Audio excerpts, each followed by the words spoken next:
นักกฎพระไตรลักษณ์ชักนำใจปรับปรุงกายนอกกายในแยกได้ปัญญาจะรุ่งมัคคยานเรื่องรุ่งเข้าเขตโสดาบัน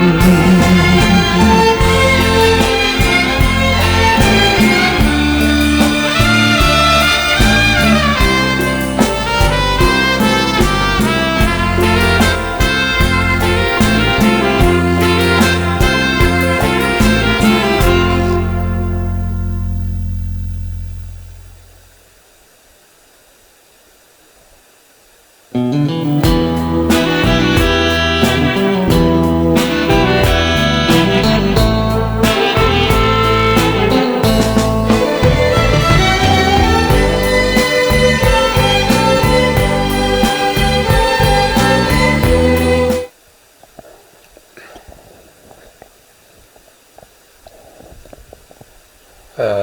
ระหังสัมมาสัมพุทโธภะคะวาพุทธังภะคะวันตังอะภิวาเทมิ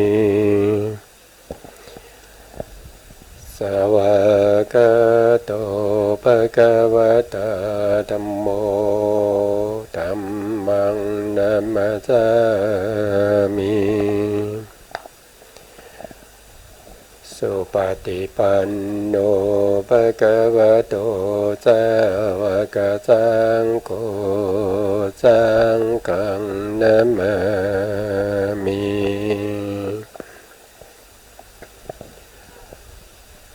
นะโมตัสสะภะคะวะโตอะระหะโตสัมมาสัมพุทธัสสะ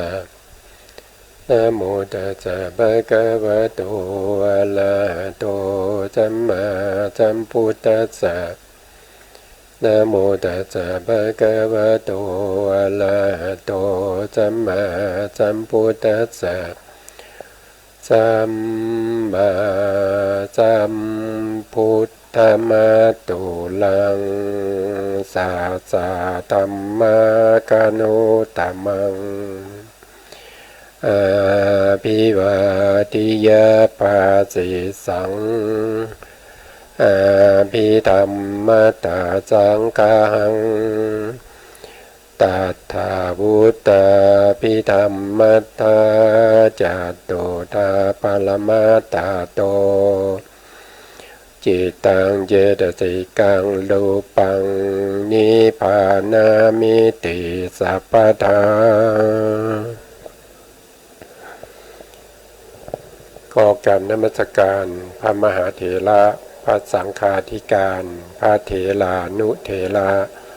และขอสวัสดีท่านผู้ฟังและผู้ชมทุกท่านที่ติดตามในรายการพระไตรปิฎกลอยฟ้าในส่วนที่เป็นเนื้อหาของพระอภิธรรมนะครับครั้งนี้ก็เป็นครั้งที่67ในเรื่องของนิพพานปรมัตถ์เราก็ยังอยู่ในเรื่องของการที่จะเข้าถึงพระนิพพานนะครับครั้งที่แล้วเราก็ได้พูดถึงในเรื่องของการที่เราจะเข้าถึงพระนิพพานได้อย่างไรนะแล้วก็เราก็เริ่มตั้งแต่สติปัฏฐาน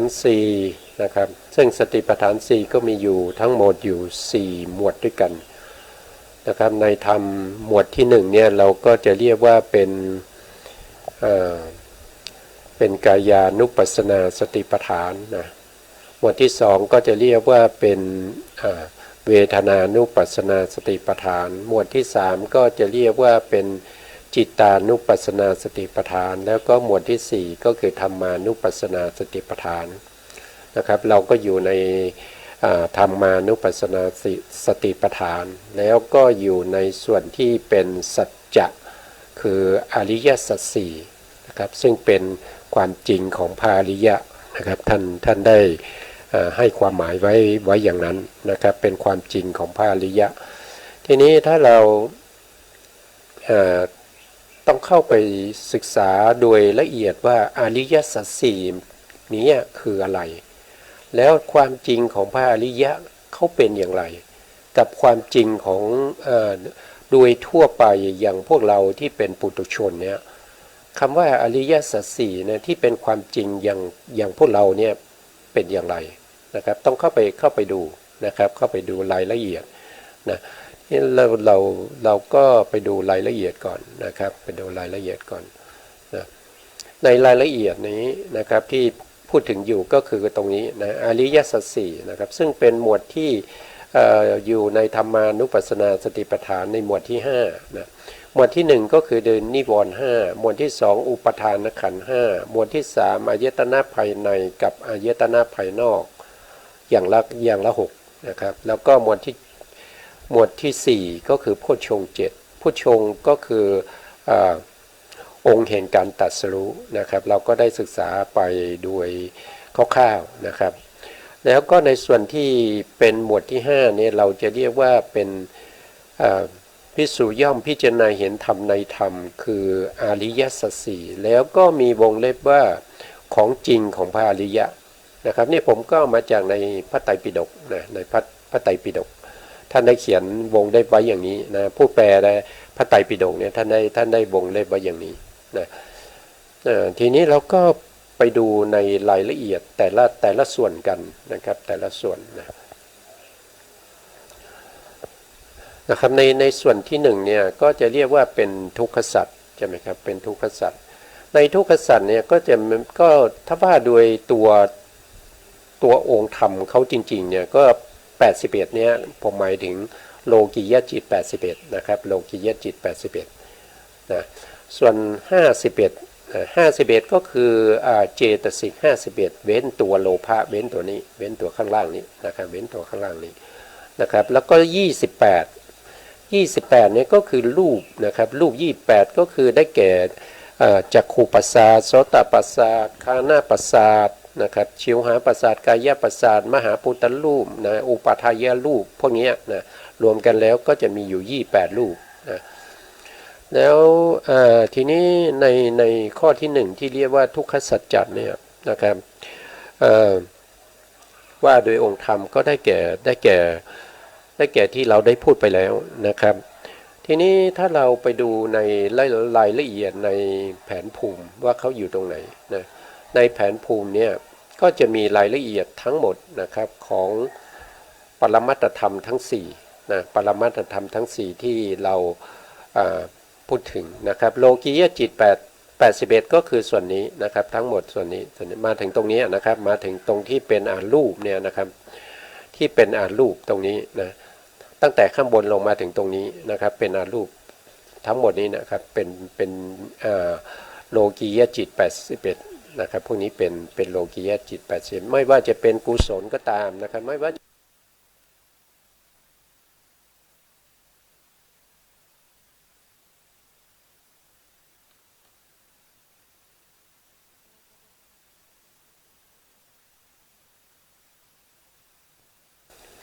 นะครับไม่ต้องขออภัยนะครับเพราะแบตหมดนะโลกียจิต81ก็คือตรงนี้นะครับคือทั้งที่เป็นกุศลก็ยังเป็นโลกียะนะครับมหากุศลนี้ก็ยังเป็นโลกียะมหากุศล8ก็เป็นโลกียะมหากิริยา8นะมหากิริยา8ดวงนี้ก็เป็นโลกียะนะก็ยังเป็นทุกขสัจอยู่นะครับพวกนี้เป็นทุกขสัจนะครับแล้วก็เจตสิกก็คือ51นะเว้นตัวไหนก็เว้นตัวโลภะตัวนี้นะเว้นตัวโลภะตัวนี้นะครับเรียกว่าเป็นเจตสิกที่เป็น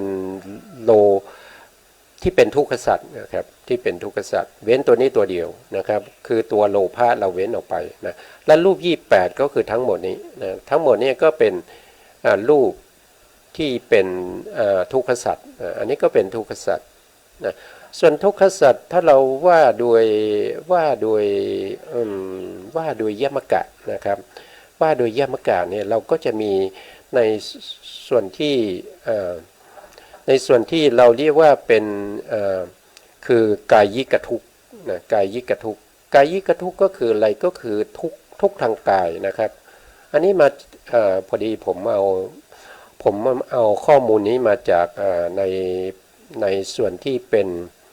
สัจจวิมุตตินะ โทษทีนะครับสัจจะยมกะนะครับสัจจะยมกะท่านได้อธิบายไว้ตรงนี้นะครับว่ากายยิกที่เป็นทุกข์เนี่ยก็คือกายยิกทุกข์เจตสิกทุกข์แล้วก็ทุกขทุกข์นะครับทุกข์ที่เป็นทุกขสัจจะนะก็มันจะทุกข์ก็จะมีอยู่3อย่างนะก็คือกายยิกทุกข์ก็คือทุกข์ทางกายนะทุกข์ทางกายทุกข์ทางกายก็คือได้แก่เจตที่อยู่ในกายวิญญาณจิตที่ไปรู้นะไปรู้ทุกเวลาเรานั่งนานๆเนี่ยที่เราปวดเนี่ยอันนั้นคือกายิกทุกนะกายิกทุกถ้าเป็นเจตสิกทุกก็คือยกตัวอย่างเช่นนะครับในส่วนที่เป็นประเภทที่เป็นที่เห็นชัดๆนะครับก็จะเป็นประเภทที่เป็นโทสะก็เป็นเจตสิกทุกเหมือนกันนะครับเจตสิกทุกนะเจตสิกทุกอิสามัชริยะกุกุจจะพวกนี้ก็เป็นเจตสิกทุกนะครับไม่ว่าจะเป็นโมหะนะครับหรือพูดง่ายๆก็คือเจตสิกที่เราพูดถึงเมื่อตะกี้นะครับก็คือ51เว้นตัวโลภะตัวเดียวพวกนี้เป็นอะไรก็คือเป็นเจตสิกทุกนะครับเป็นเจตสิกทุกแล้วทีนี้ยังมีอีกอันหนึ่งก็คือทุกขสัจทุกขสัจเนี่ยทุกขสัจจะเนี่ยนะครับก็คือรวมทั้งหมดเลยนะครับรวมทั้งหมดเลยที่พูดมาก็คือ81นะครับก็คือ81นะครับก็คือ81นะจิต81นะโลกิยะจิต81เจตสิก51เว้นโลภะนะครับแล้วก็รูป28นะครับไม่ใช่29นะครับพิมพ์ผิดนะขอโทษด้วยนะครับ28นะครับรูป28รูป28พวกนี้เป็นอะไรเป็นทุกขสัจนะเป็นทุกขสัจนะอันนี้ก็เป็นรายละเอียดของเรื่องของทุกขสัจนะในส่วนที่2เนี่ยนะครับท่านก็ได้พูดถึงในเรื่องของสมุทัยสัจจะสมุทัยสัจจะนี่คืออะไรสมุทัยสัจจะนี่คือเหตุให้เกิดทุกข์นะเหตุให้เกิดทุกข์ก็คือได้แก่ตัวโลภะเจตสิกตัวเดียวนะครับถ้าว่าโดยอริยสัจสี่ซึ่งเป็นความจริงของพระอริยะนะครับก็คือได้แก่ทุกขสัจก็คือได้แก่โลภะเจตสิกนะครับได้แก่โลภะเจตสิกซึ่งเป็นเหตุเหมือนกันนะครับโลภะเจตสิกนี่เป็นเหตุนะครับถ้าว่าโดยเหตุใ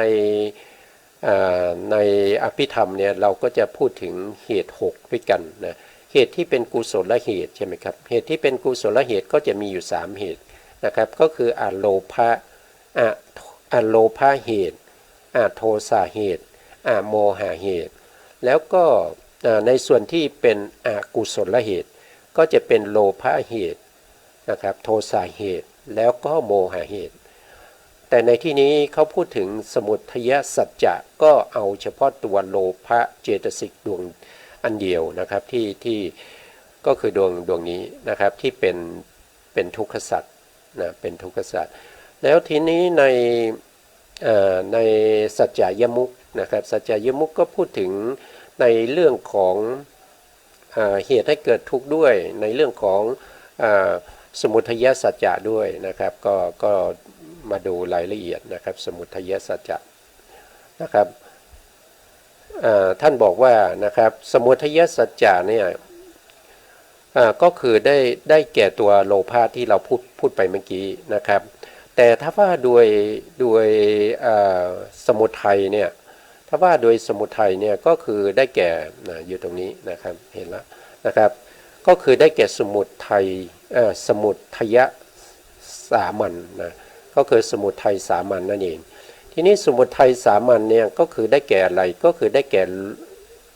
กิเลสนะครับได้แก่กิเลส9กิเลส9เนี่ยเว้นตัวโลภะนะเว้นโลภะนะถ้าเว้นโลภะจริงๆแล้วกิเลสเนี่ยมีอยู่10อย่างนะครับมีอยู่10อย่างกิเลสมี10อย่างมีอะไรบ้างนะมีอะไรบ้างนะครับเราก็มาดูนะครับกิเลสมีอะไรบ้างนะเรามาดูที่แผนภูมินะครับเรื่องของถ้าพูดถึงกิเลสเนี่ยจะเป็นเจตสิกทั้งหมดนะเจตสิกไปประกอบกับจิตดวงไหนจิตดวงนั้นก็เป็นอกุศลจิตนะครับแล้วก็เจตสิกที่ไปเกิดตรงนั้นเนี่ยก็จะเป็นกิเลสนะกิเลสมีอยู่10อย่างนะครับกิเลสมีอยู่10อย่างก็คือได้แก่แถวที่1ทั้งหมดนะครับตรงนี้นะ นะครับในเจตสิก52เนี่ยตรงเนี้ยแถวที่3นะครับเว้นจากอัญญสมานาเจตสิก13ลงมาแถวที่3ทั้งหมด4ดวงนี้นะครับที่เราเรียกว่าเป็นโมจตุกะเจตสิก4นะโมจตุกะเจตสิก4เนี่ยถือว่าเป็นโลภะนะครับตรงเนี้ยโทษทีผมถือว่าเป็นกิเลสนะครับถือว่าเป็นกิเลสนะกิเลส4นะครับตรงนี้นะวันนี้ก็เบอร์หน่อย พูดอะไรรู้สึกขาดสตินะเนี่ยนะขาดสติไม่เจริญสตินะแถวที่3นะครับแถวที่3นะมีอยู่4ดวงนะครับเรียกว่าโมจตุกะเจตสิก4พวกนี้เป็นกิเลสนะครับได้ตรงนี้4แล้วนะแล้วก็แถวที่4นะแถวที่4อันนี้แถวที่1นะครับเดี๋ยวจะเข้าใจผิดแถวนี้แถวที่1นะครับแถวนี้นะครับแถวนี้แถวที่2นะครับแถวที่3นะทั้งหมด4ดวงเป็นกิเลสนะแถวที่4นะแถวที่4ก็เป็นกิเลสเหมือนกันนะกิเลสก็มีโลภะมีทิฏฐิแล้วก็มีมานะนี่ก็เป็นกิเลสนะแต่กิเลสในที่นี้ท่านบอกว่าเว้นโลภะนะครับท่านบอกว่าเว้นโลภะเอาเฉพาะกิเลส9นะครับเอาเฉพาะกิเลส9เว้นตัวโลภะเพราะโลภะคืออะไรนะโลภะคือสมุทัยสัจจะนะครับเป็นความจริงของพระอริยะเจ้านะแต่ถ้าเป็นอย่างเราเนี่ยก็จะมีสมุทัยสามัญนะสมุทัยสามัญก็คือกิเลส9นะเรากำลังหาอยู่กิเลส9นะครับแถวที่1ได้มา4นะครับแถวที่1เนี่ยก็จะมีโมหะเจตสิกนะอาหิริกาเจตสิกอโนตปาเจตสิกอุทธัจจะเจตสิกเป็นกิเลส4ตัวแถวที่2ก็กิเลส3ตัวก็คือมีโลภะนี่เว้นไปก่อนเพราะว่าเป็นอริยสัจนะเราพูดถึงสมุทัยนะครับสมุทัยที่เป็นสามัญไม่ใช่สมุทัยอริยสัจนะเว้นไปก่อนโลภะดวงที่2ก็คือทิฏฐินะครับดวงที่3ก็เป็นมานะนะครับบวกกับแถวที่3ก็จะได้มา5นะครับได้มา5แล้วนะครับได้มา5แล้วก็บวกกับโทสะอีก1ก็เป็น6นะครับบวกกับโทสะอีก1ก็เป็น6นะครับบวกกับถีนะนะครับก็เป็น7นะก็เป็น7แล้วก็วิจิกิจฉาอีก1ก็เป็นอะไรเป็น8นะนับใหม่ก็ได้นะ นับไม่ตรงกันนะครับแถวที่3นี่ได้4นะครับแถวที่2ได้2ก็เป็น5เป็น5ได้ยังไงก็เป็น6ครับนะแถวที่3เนี่ยได้4ใช่ไหมครับแถวที่4ได้2ก็เป็น6นะแล้วก็โทสะ1ก็เป็น7นะมิทธะอีก1ก็เป็น8นะครับวิจิกิจฉา1ก็เป็น9ก็คือกิเลส9ตรงนี้อันนี้ก็ยังเรียกว่าเป็นสมุทัยเหมือนกันแต่เป็นสมุทัยประเภทที่เป็นสามัญนะแต่โลภะเจตสิกที่เราเว้นอยู่ตรงนี้ก็คือเรื่องนี้คือกิเลสเหมือนกันมันเป็นกิเลส10แต่เราเว้นออกเพราะว่าโลภะนี่คือสมุทัยอริยสัจนะสมุทัยอริยสัจนะแล้วก็รวมถึงอกุศลจิต12ด้วยนะครับที่เป็นสมุทัยเนี่ยนะครับที่เป็นสมุทัยที่เป็นสามัญนะรวมอกุศลจิต12ด้วยนะตามที่เขาบอกไว้ตรงนี้นะครับแล้วก็แล้วเขาบอกว่าอากุศลจิต12นะครับจิตตุบาทเจอคำใหม่นะครับจิตตุบาทคำว่าจิตตุบาทเนี่ยหมายความว่าอย่างไรหมายความว่าเจตสิกที่ประกอบอยู่ในจิตในอากุศลจิตทั้งหมดนะครับเรียกว่าที่เขาประกอบกันนะอย่างเช่นจิตที่เป็นโลภะมูลจิตดวงที่1ที่เป็นสมนัสสะสหคตังนะครับทิฏฐิคตสัมปยุตตังอสังขาริกังมีเจตสิกประกอบอยู่19ดวงด้วยกัน19ดวงด้วยกันทั้งหมดเจตสิก19บวกกับจิตอีก1ดวงนี้เราจะเรียกว่าเป็นจิตที่เป็นอกุศลจิตตุบาทนะครับเป็นอกุศลจิตตุบาทแต่ตรงนี้เป็นโลภะเราก็เรียกว่าเป็นโลภ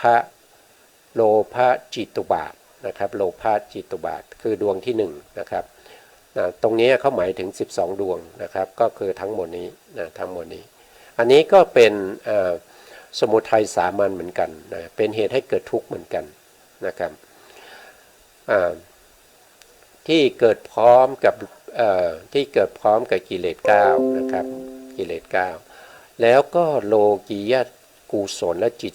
17นะโลกียะกุศลและจิต17นะทีนี้เรามาดูโลกียะกุศลและจิต17อยู่ตรงไหนนะโลกียะกุศลและ17ก็จะมีมหากุศลและจิต8นะมหากุศลและจิต8แล้วก็รูปาวจรกุศลและจิต5แล้วก็อารูปาวจรกุศลและจิต4ตรงที่เป็นสีเหลืองนะครับเอาเฉพาะตรงที่เป็นสีเหลืองนี้เป็นกุศลนะเป็นกุศลนะครับมหากุศลจิต8บวกกับรูปาวจรกุศลจิต5ก็จะเป็น13นะเป็น13ดวงนะครับแล้วก็ไปบวกกับรูปาวจรกุศลจิตอีก4ก็จะเป็น17พอดีนะครับเป็น17นะเขาใช้คำว่าจิตตุบาทก็คือหมายถึงว่าทั้งเจตสิกทั้งจิตที่ประกอบกันนั้นนะครับก็จะเรียกว่าเป็นสมุทัยสามัญด้วยนะเป็นสมุทัยสามัญด้วยนะครับซึ่งเป็นเขาเรียกว่าซึ่งเป็นอารมณ์ของกุศลและจิตตุบาทเขาเป็นโลกียะจิตพวกนี้นะโลกียะจิต17นะครับโลกียะจิต17จิตตุบาทพวกนี้เป็นอารมณ์ของอกุศลจิตนะที่เป็นอารมณ์ของอกุศลจิตก็ถือว่าเป็นสมุทัยสามัญเช่นเดียวกันนะแล้วก็สมุทัยสัจจะนะครับสมุทัยสัจจะเนี่ยตรงนี้นะครับก็คือได้แก่ตัวตัณหาก็คือได้แก่ตัวโลภะที่เราเว้นไว้นะครับอยู่ตรงไหนก็คือโลภะเจตสิกก็คือดวงนี้ที่เราเว้นไว้เมื่อตะกี้นะอันนี้ก็เป็นเรื่องของสมุทัยสัจจะเหตุให้เกิดทุกข์นะเหตุให้เกิดทุกข์นะทีนี้เราก็ไปดูต่อนะครับในส่วนที่เป็น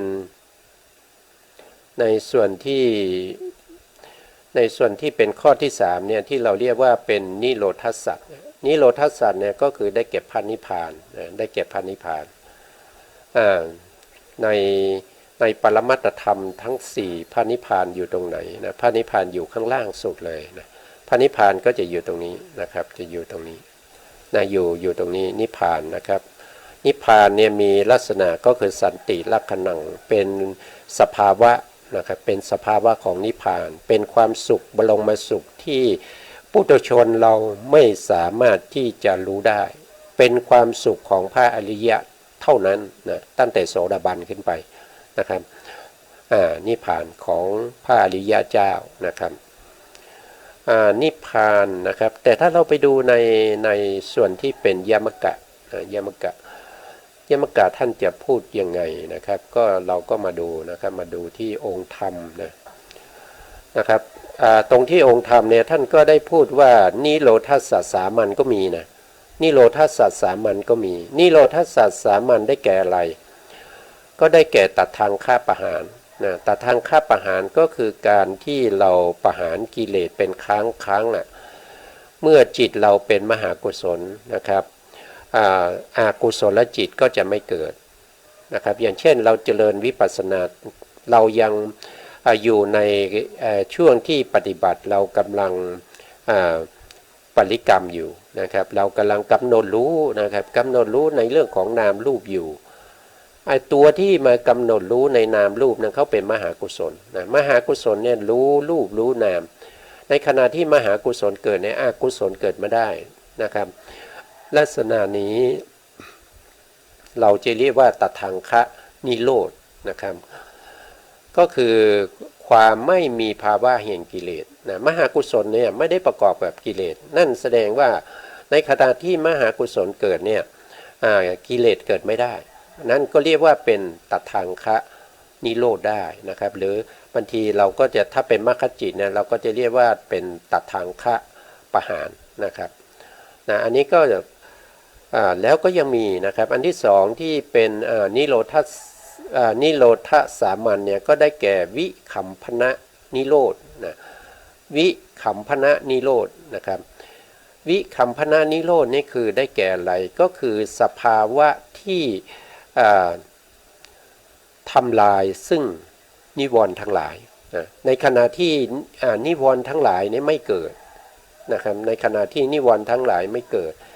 หรือว่าในขณะที่เราเข้าสู่ฌานนะครับเราได้ฌาน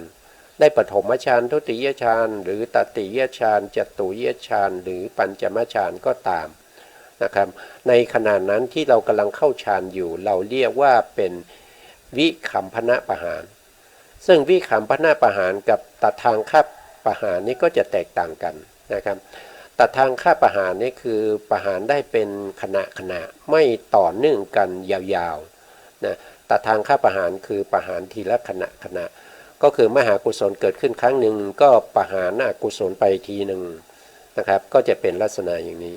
นะแต่ถ้าเป็นวิคัมภนะประหารเนี่ยก็คือในขณะที่เข้าฌานเนี่ยเขาจะอยู่ในฌานเป็นชั่วโมงก็ได้2ชั่วโมงก็ได้หรือว่าเป็นวันก็ได้นะครับเพราะฉะนั้นวิคัมภนะปหานี้ก็จะเป็นมีช่วงระยะเวลาที่ประหารอกุศลทั้งหลายเนี่ยพวกที่เป็นกิเลสทั้งหลายเนี่ยเป็นระยะเวลายาวนานตามที่ผู้เข้าฌานนั้น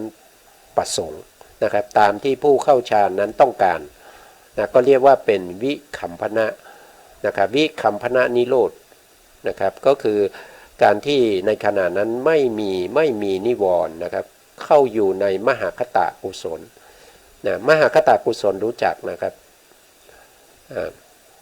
ถ้าไม่รู้จักก็ต้องไปดูแผนภูมิอีกนะมหคตกุศลก็คือหมายถึงรูปาวจรจิต5แล้วก็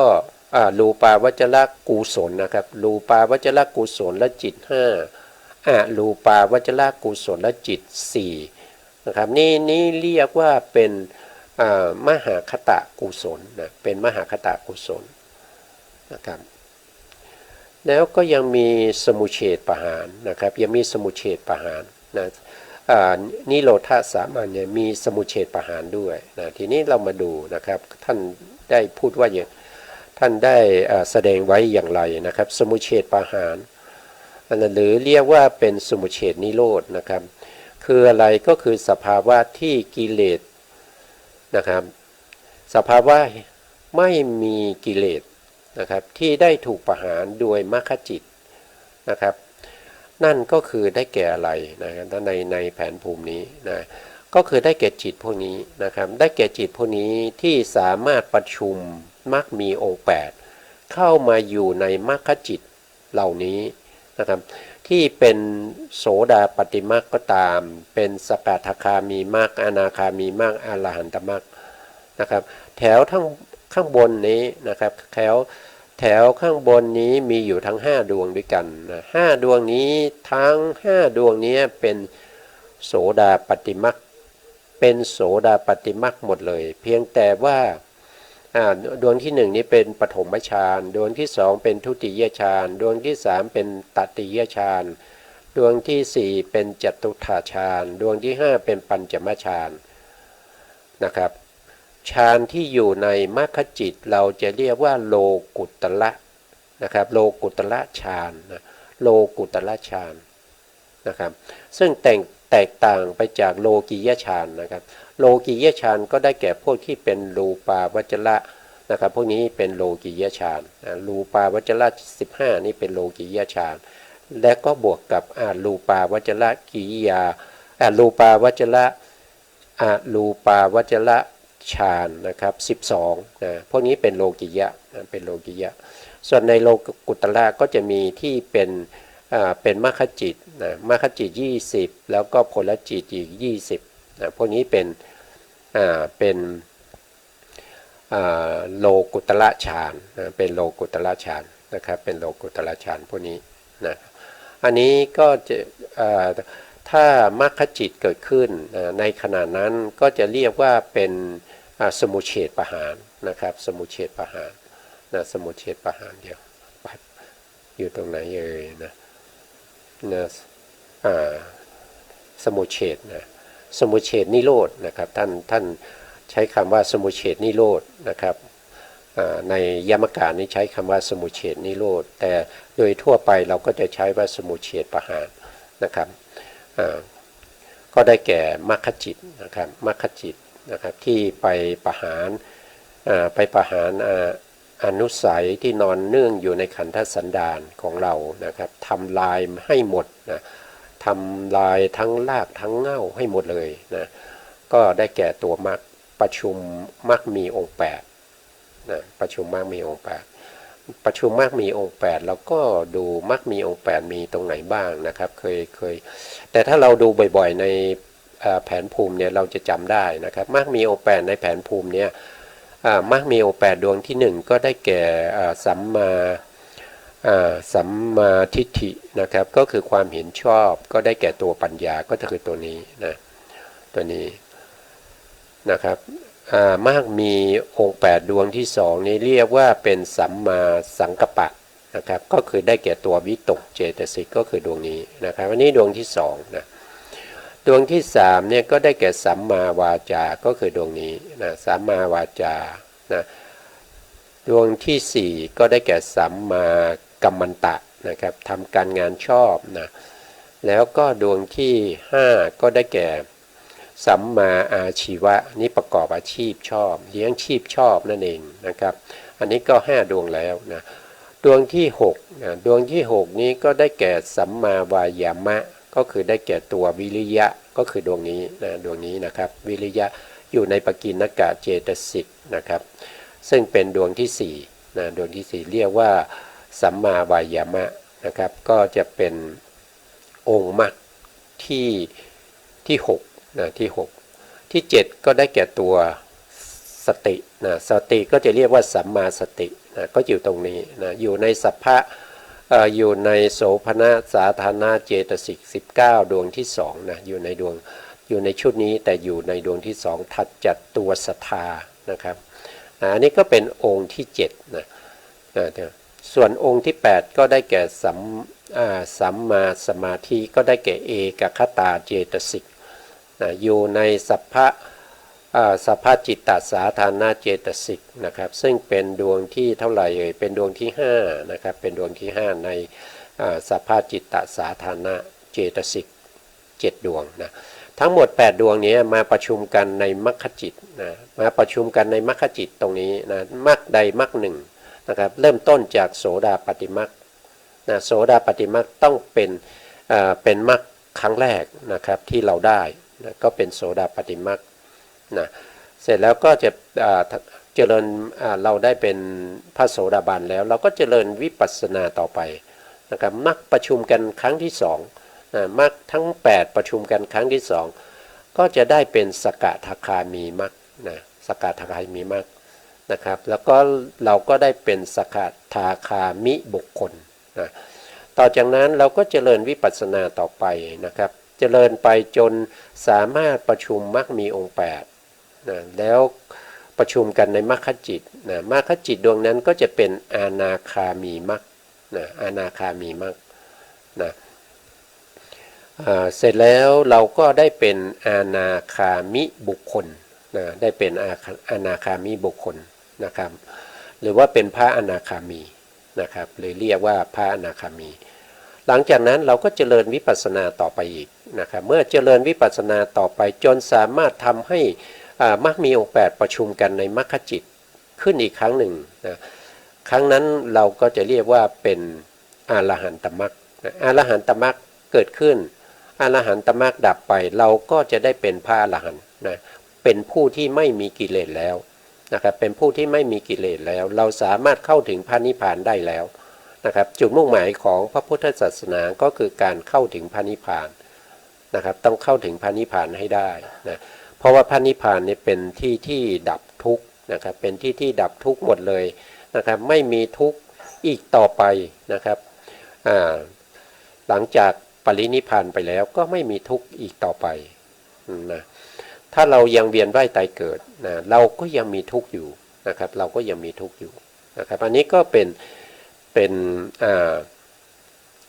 ที่เราเรียกว่าเป็นสมุเฉทประหารนะครับประหารด้วยมรรคนะครับประหารด้วยมรรค ต่อไปนะครับต่อไปใน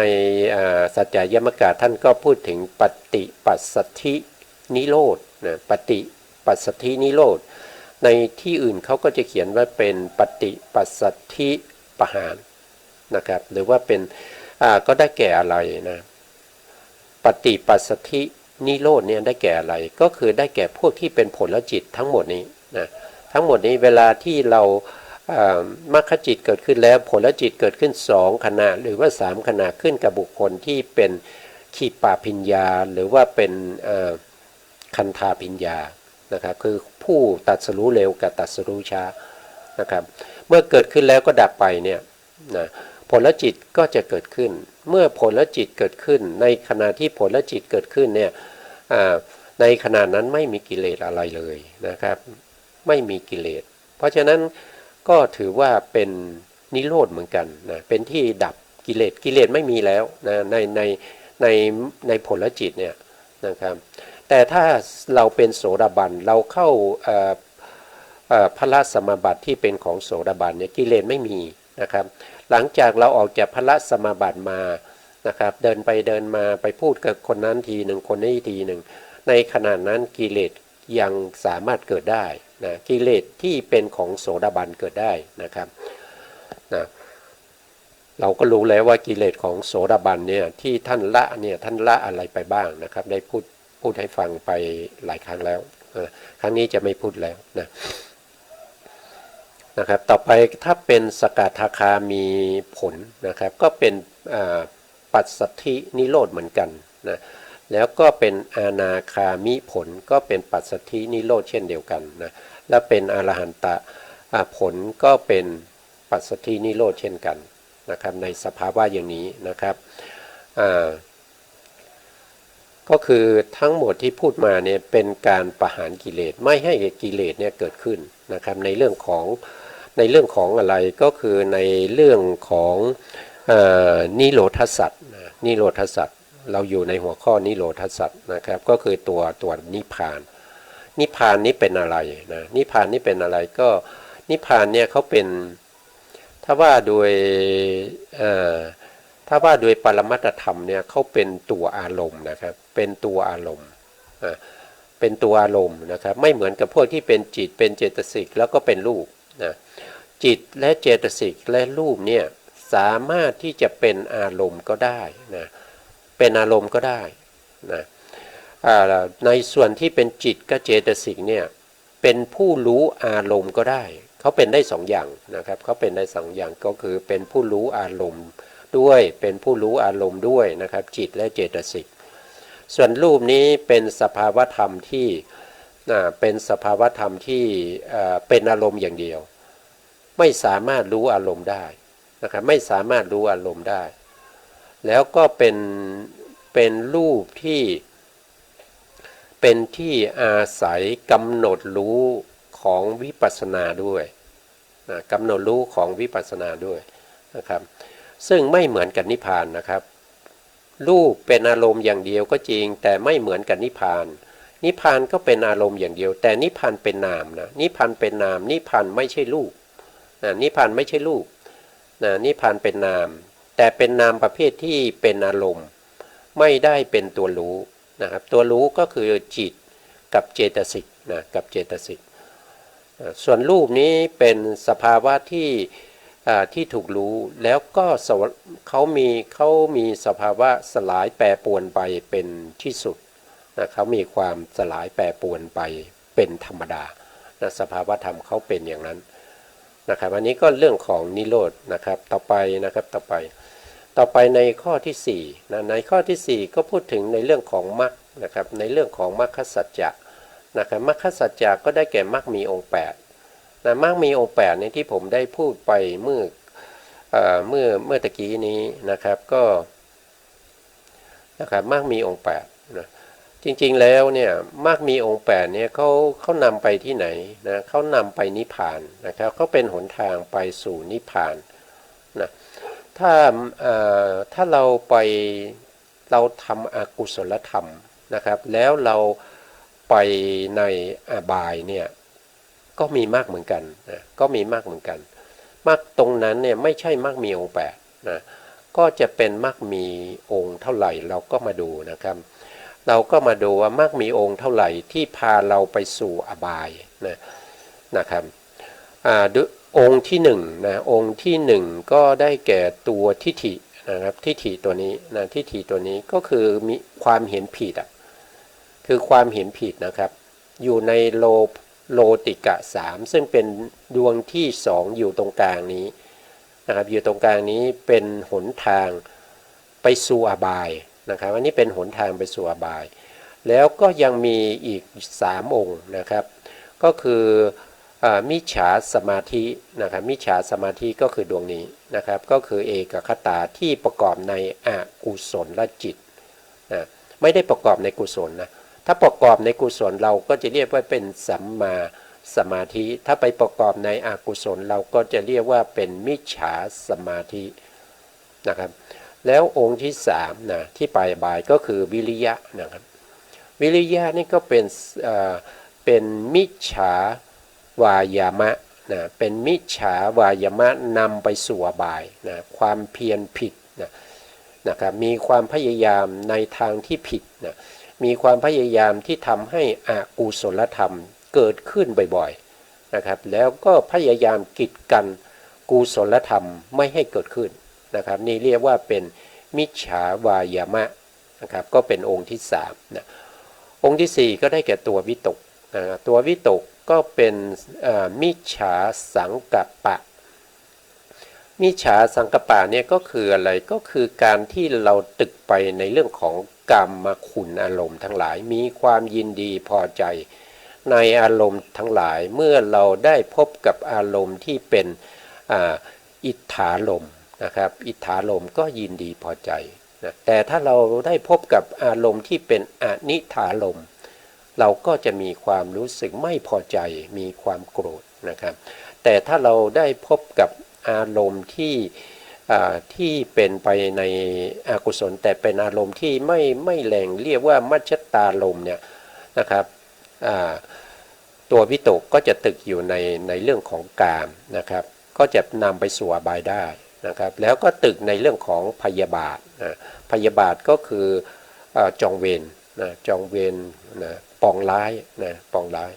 นะครับแล้วก็ตึกอยู่ในวิหิงสาก็คือพยายามเบียดเบียนให้คนอื่นได้รับความทุกข์นะครับอันนี้ก็คือตัววิตกเนี่ยนะครับจะตึกอยู่ในอย่างนั้นนะส่วนพูดถึงตรงนี้ก็ในส่วนที่เป็นในส่วนที่สมมุติว่าเขาไปเกิดในกุศลเนี่ยก็จะตึกในส่วนที่เป็นกุศลนะครับอันที่1ก็ได้แก่เนคขมมวิตก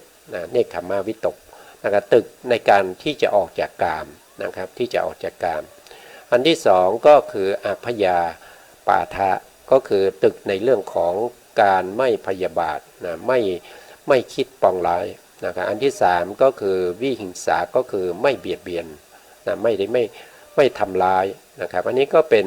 หนทางนำไปสู่อบายนะครับทีนี้เราก็ได้หนทางมา2หนทางนะครับหนทางที่จะไปอบายนะครับก็จะมีตัวที่นำไปก็จะมีอยู่4ตัวก็คือทิฏฐิตัวหนึ่งนะทิฏฐิตัวหนึ่งนะแล้วก็ทิฏฐิตัวนี้ถ้าเราเรียกเนี่ยเราจะเรียกว่าเป็นมิจฉาทิฏฐินะมิจฉาทิฏฐินะ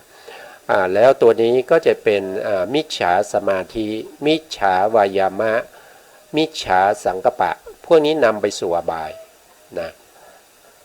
ถ้านำไปสู่ความเป็นเทวดาเป็นพรหมนะครับก็จะมีอยู่5นะครับมีอยู่5นะก็จะมีตัวที่1นะครับก็คือสัมมาสมาธินะสัมมาวายามะ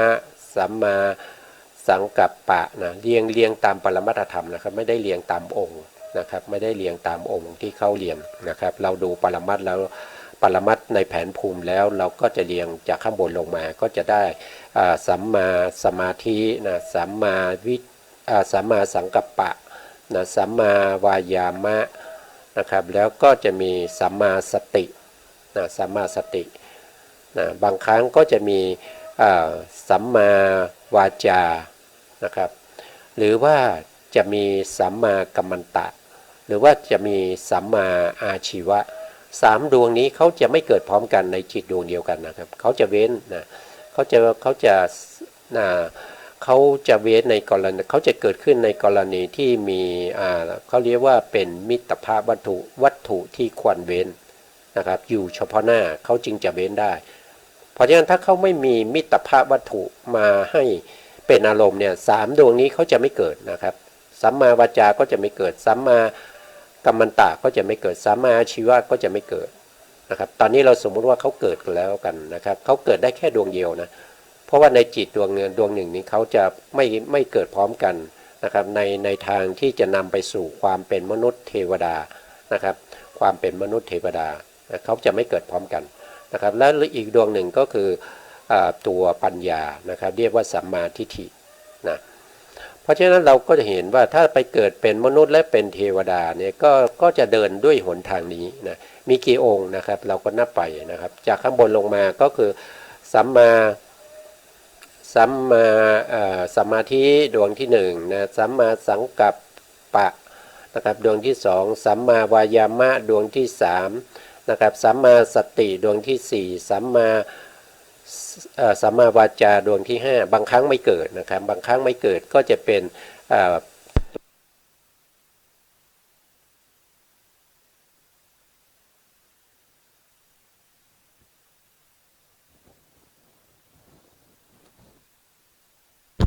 นะครับก็วันนี้แบตหมด2เครื่องเลยนะครับก็ไม่เป็นไรก็ใช้ไมค์เอานะครับก็เป็นหนทางนำไปสู่ความเป็นมนุษย์แล้วก็นำไปสู่เป็นเทวดานะนำไปสู่เทวดานะครับอาจจะมี5 องค์ก็ได้6 องค์ก็ได้ขึ้นอยู่กับวิรติจะเกิดหรือไม่นะครับวิรติจะเกิดขึ้นหรือไม่นะครับแต่ถ้าวิรติไม่เกิดก็จะเหลือ5นะครับถ้าวิรติเกิดก็จะเกิดเฉพาะดวงใดดวงหนึ่งนะครับก็จะเป็น6นะเพราะฉะนั้นหนทางที่จะนำไปสู่ความเป็นมนุษย์แล้วก็เป็นเทวดาเนี่ยทั้งหมดก็จะมีอยู่เอาทั้งหมดเลยนะครับก็จะมี6นะแต่ถ้าโดยปกติก็จะมีอยู่5นะครับโดยปกติก็จะมีอยู่5นะสามารถมี6ได้นะครับแล้วหนทางที่เราพูดถึงก็คือหนทางที่นำไปสู่พระนิพพานหนทางที่นำไปสู่พระนิพพานต้องครบองค์8นะครับต้องครบองค์8นะวิรติ3ต้องเกิดพร้อมกันด้วยนะวิรติ3เนี่ยต้องเกิดพร้อมกันในมรรคจิตไม่ว่าจะเป็นสัมมาวาจาสัมมากัมมันตะสัมมาอาชีวะถึงแม้ว่าในขณะนั้นเนี่ยเราพิจารณาแล้วว่าไม่มีมิตรภาพวัตถุซึ่งเป็นวัตถุที่เราควรจะเว้นนะไม่มีในขณะนั้นเรากำลังนั่งนะครับกำหนดพระไตรลักษณ์นะครับพระไตรลักษณ์ของความเป็นรูปเป็นนามอยู่นะครับความเป็นรูปเป็นนามอยู่แต่วิรติ3ก็เกิดขึ้นได้นะครับเพราะฉะนั้นในการที่จะเข้าถึงพระนิพพานไปสู่นิพพานเนี่ยจะต้องครบองค์8นะครับจะต้องครบองค์8ตามที่ได้พูดไปแล้วนะครับก็คือก็พูดบ่อยๆก็ดีเหมือนกันนะครับผมก็จะได้จำได้และท่านผู้ฟังก็จำได้ด้วยนะครับก็คือสามารถนับอันนี้เรานับโดยแผนภูมิปรมัตถธรรมนับจากข้างบนลงมานะครับนับจากข้างบนลงมาข้างบนดวงที่1ก็เป็นสัมมาสมาธินะครับสัมมาสมาธิก็คือดวงนี้นะสัมมาสมาธิดวงที่2ก็คือสัมมาสังกัปปะก็คือตัววิตกนะดวงที่3ก็ได้แก่สัมมาวายามะก็คือได้แก่วิริยะนะต่อมาก็คือได้แก่สัมมาสตินะสัมมาสติก็คือดวงนี้นะก็คือดวงนี้นะสัมมาสตินะครับแล้วก็สัมมาวาจานะครับสัมมาวาจาดวงนี้นะแล้วก็สัมมากัมมันตะก็คือดวงที่2ในวิรติก็คือดวงนี้นะต่อมาก็ดวงที่3องค์ที่3ก็คือสัมมาอาชีวะก็คือดวงนี้นะดวงนี้เป็นศีลด้วยนะแล้วก็มีสัมมาทิฏฐิอยู่ท้ายเลยนะสัมมาทิฏฐิอยู่ตรงนี้สัมมาทิฏฐินะครับที่เราพูดถึงก็คือเป็น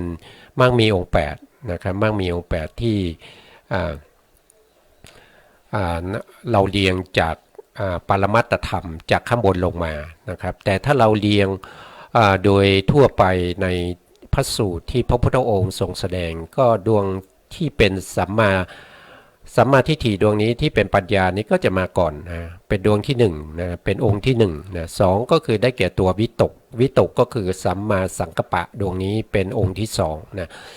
องค์ที่3ก็ได้แก่สัมมาวาจานะครับสัมมาวาจาก็คือดวงนี้นะสัมมากัมมันตะดวงนี้นะครับสัมมา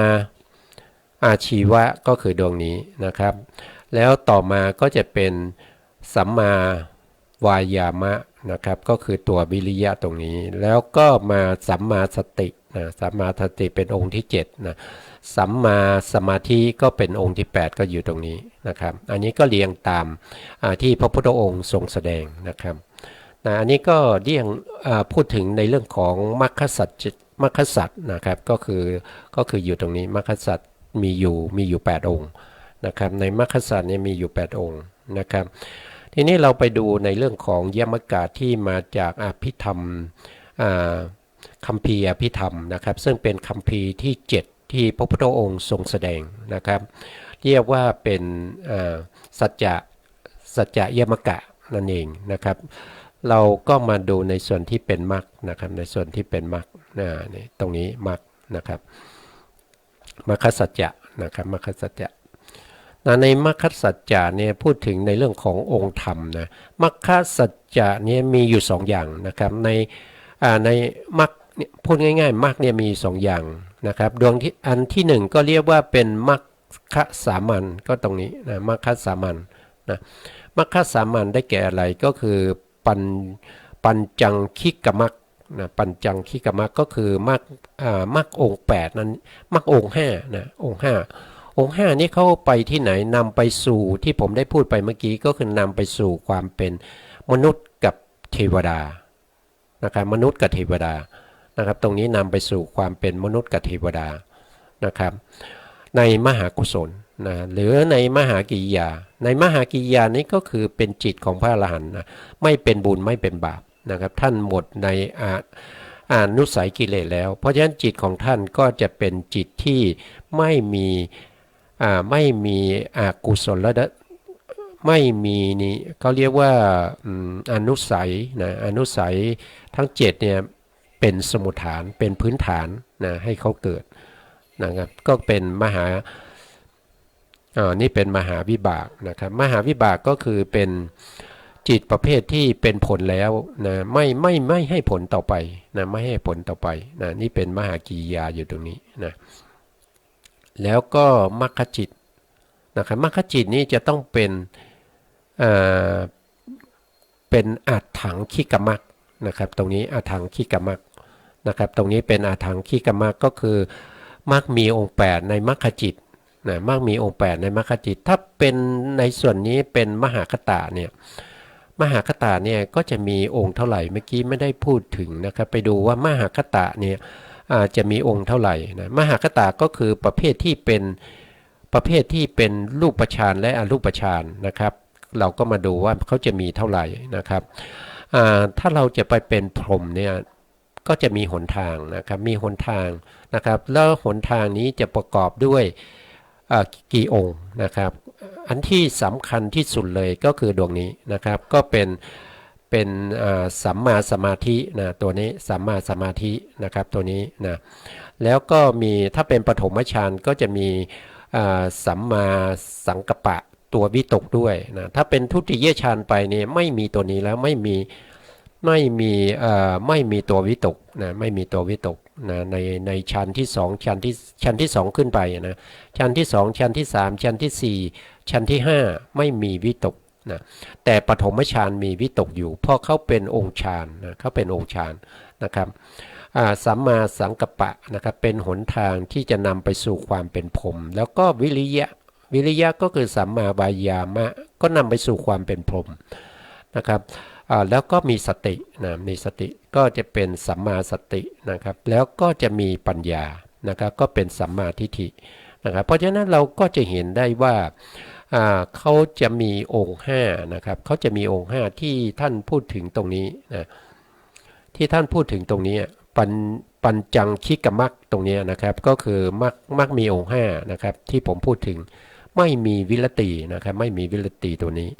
ไม่มีวิรติตัวนี้นะวิรตินี้จะไม่เกิดในมรรคจิตไม่วิรตินี้จะไม่เกิดในฌานจิตนะไม่เกิดในฌานจิตไม่เกิดในจิตพวกนี้นะรูปาวัจรจิต15เนี่ยไม่มีวิรติ3นะไม่มีวิรติ3ดวงใดดวงหนึ่งไม่มีเลยนะแล้วก็ในอรูปาวัจรจิต12ก็ไม่มีวิรตินะไม่มีวิรตินะวิรติจะไม่ประกอบกับมหาคตจิตนะครับจำไว้นะจำไว้อย่างนี้นะ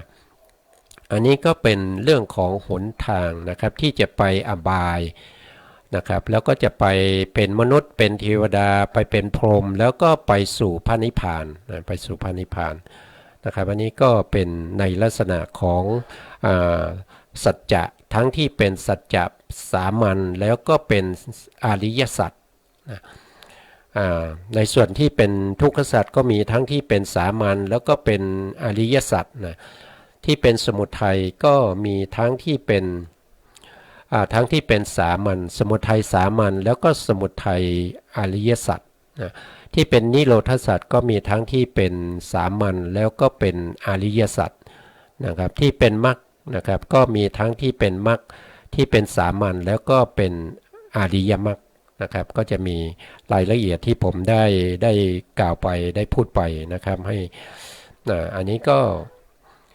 จะจบในเรื่องขององค์ธรรมในเรื่องของอริยสัจนะครับทีนี้เราก็มาสรุปในสติปัฏฐาน4นะครับเวลาเหลือเท่าไหร่เนี่ยโอ้ไม่ทันแล้วนะเวลาเหลืออยู่นิดเดียวเองนะครับไม่ทันนะเพราะฉะนั้นก็ไว้ในครั้งหน้าต่อไปเราจะมาสรุปในเรื่องของสติปัฏฐานนะสติปัฏฐานทั้ง4เนี่ยเราจะมาสรุปอีกทีนะครับวันนี้เวลาหมดนะครับซึ่งการที่เราศึกษาในเรื่องของหนทางนะครับหนทางที่จะไปสู่พระนิพพานหรือว่าศึกษาในเรื่องของอภิธรรมนะอภิธรรมนี้ก็จะพูดเฉพาะในเรื่องของสภาวะธรรมนะไม่ได้พูดถึงในเรื่องของบุคคลนะครับแต่เราก็จำเป็นที่จะต้องพูดถึงนะครับในสมมุติสัจจะโวหารทางโลกเนี่ยเรายังต้องใช้อยู่นะครับถ้าเราไม่ใช้เนี่ยก็ไม่สามารถที่จะสื่อสารให้พวกเราได้เข้าใจว่าสภาวะของมหาพุทธรูปเป็นอย่างไรนะครับสภาวะของกุศลจิตเป็นอย่างไรอกุศลจิตเป็นอย่างไรนะครับแล้วก็เจตสิกมีสภาวะอย่างไรรูปมีสภาวะอย่างไรเราก็พูดไม่ได้นะครับถ้าเราไม่มีในเรื่องของสัจเขาเรียกว่าสมมุติสัจจะนะครับเพราะฉะนั้นเราก็ต้องใช้ทั้งที่เป็นปรมัตถสัจจะแล้วก็สมมุติสัจจะด้วยนะครับอันนี้วันนี้เวลาหมดแล้วนะครับนะครับสุดท้ายนี้นะครับก็ขอกราบขอบพระคุณพระครูสมุทรวิสุวัตรวรกิจโจผู้อำนวยการสถานีวิทยุเพื่อการศึกษาพระพุทธศาสนาและวัฒนธรรม FM 104.5 วัดไฝหินจังหวัดเชียงใหม่แล้วก็ขอกราบขอบพระคุณพระครูปริยัติยานุศาสตร์แล้วก็ขอบคุณท่านผู้ฟังและผู้ชมทุกท่านขอให้ท่านจงมีแต่ความสุขความเจริญนะครับแล้วก็ขอให้ท่านได้ดวงตาเห็นธรรมเข้าถึงสภาวะธรรมให้ได้เร็วๆนี้ครับผมขอบคุณครับสวัสดีครับ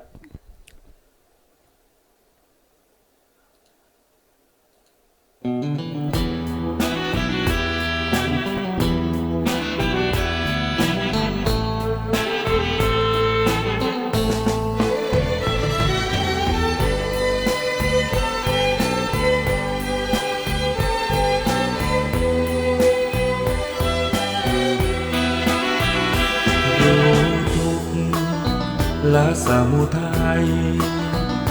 แจ้งนิโรธแล้วเจริญมรรคศีลสมาธิปัญญาเป็นหลักเพ่งออกไปเห็นตัวทุกข์ตัวดับ